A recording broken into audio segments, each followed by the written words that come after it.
الحمد لله الملك الديان القوي السلطان الحنان المنان الذي كل يوم هو في شأن، أحمده في كل وقت وأشكره سرا وإعلان.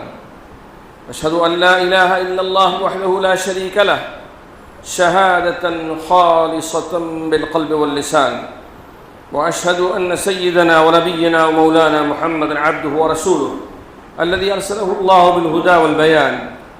معاشر الحاضرين، إن شهر رمضان قد عزم على الانصراف، عين القلوب الخاشعة من خشية الله الملك الديان.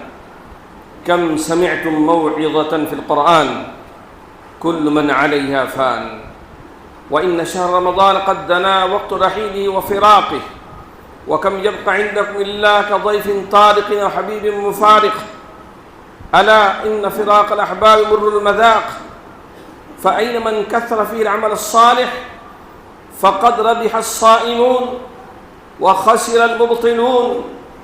فودعوا شهركم بالزفرات والعبرات السواكب، وقولوا السلام عليك يا شهر القرآن، السلام عليك يا شهر المغفرة والعتق من النيران، السلام عليك يا عمار القلوب، السلام عليك يا شهر كفارة الذنوب، السلام عليك يا شهر فيه ليلة هي خير من 1000 شهر.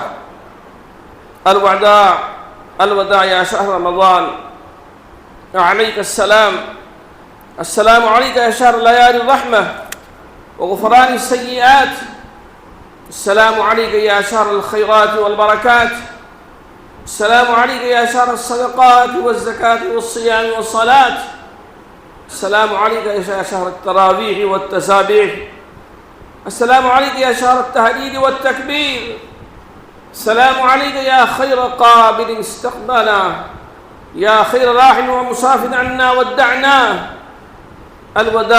الوداع يا شهر رمضان، عليك السلام يا شهر رمضان. تشهد لنا أم تشهد علينا وأنت مسافر بالرحيل عنا، وهذا آخر عهد منك تعود علينا أم طارق الموت يأخذنا.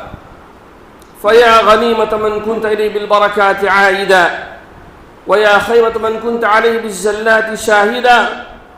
يا طالما عمرت فيك مساجدنا وأضاءت فيك مشاغلنا، فالآن تنقطع التراويح عنا، والآن تنطفئ المصابيح منا، فلا أذان ينتظر للفطور ولا نجم يلتقى للسحور.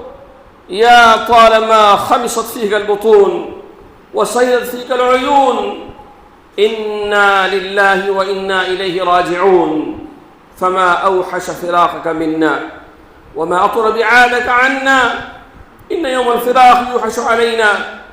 فرحم الله عبدا ودع رمضان بالتوبة والإنابة. وقولوا بأجمعكم اللهم اجعلنا من عتقاء شهر رمضان وأجرنا من النيران بحرمة شهر رمضان، واغفر لنا أجمعين برحمتك يا أرحم الراحمين، والحمد لله رب العالمين. أعوذ بالله من الشيطان الرجيم. إن المتقين في مقام أمين، في جنات وعيون، يلبسون من سندس واستبرق متقابلين، كذلك وزوجناهم بحور عين. بارك الله لنا ولكم في القرآن العظيم، ونفعنا وإياكم بالآيات والذكر الحكيم.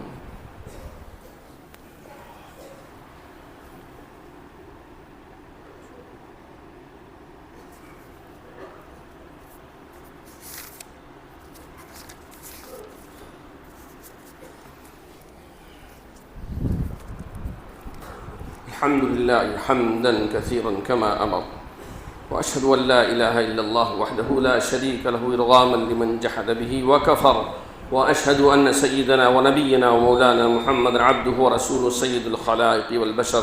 اللهم صل وسلم وبارك على سيدنا ونبينا ومولانا محمد وعلى آله وأصحابه مصابيح الغرر. عباد الله، اتقوا الله تعالى من سماع لو فضول الخبر، وانتهوا عما نهاكم عنه وزجر، واعلموا أن الله أمركم بأمر بدأ فيه بنفسه وثنى بملائكة المسبحة القدس وثلث بكم أيها المؤمنون من برية جنه وإنسه، فقال تعالى مخبرا وآمرا: إن الله وملائكته يصلون على النبي يا أيها الذين آمنوا صلوا عليه وسلموا تسليما.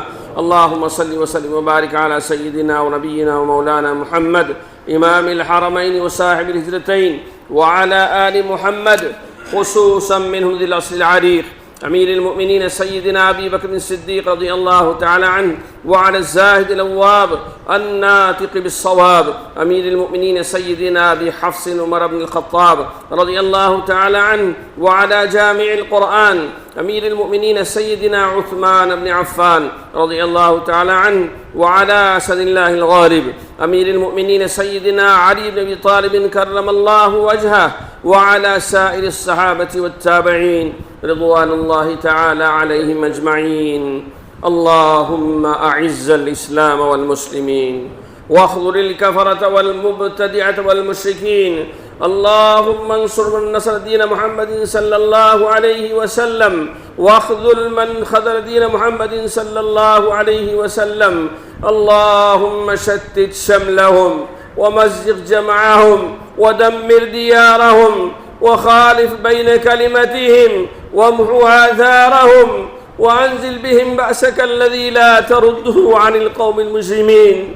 اللهم خذهم أخذ عزيز مقتدر، اللهم خذهم أخذ عزيز مقتدر، واكتب اللهم الستر والسلامة والعافية علينا وعلى عبيدك الحجاج والغزاة المسافرين في برك وبحرك من أمة محمد أجمعين. ربنا آتنا في الدنيا حسنة وفي الآخرة حسنة واغفر للمؤمنين والمؤمنات الأحياء منهم والأموات برحمتك يا أرحم الراحمين، والحمد لله رب العالمين. أعوذ بالله من الشيطان الرجيم. إن الله يأمر بالعدل والإحسان وإيتاء ذي القربى وينهى عن الفحشاء والمنكر والبغي يعظكم لعلكم تذكرون. واذكروا الله يذكركم وادعوه يستجب لكم، ولذكر الله تعالى أعلى وأولى وأعز وأجل وأهم وأتم وأكبر.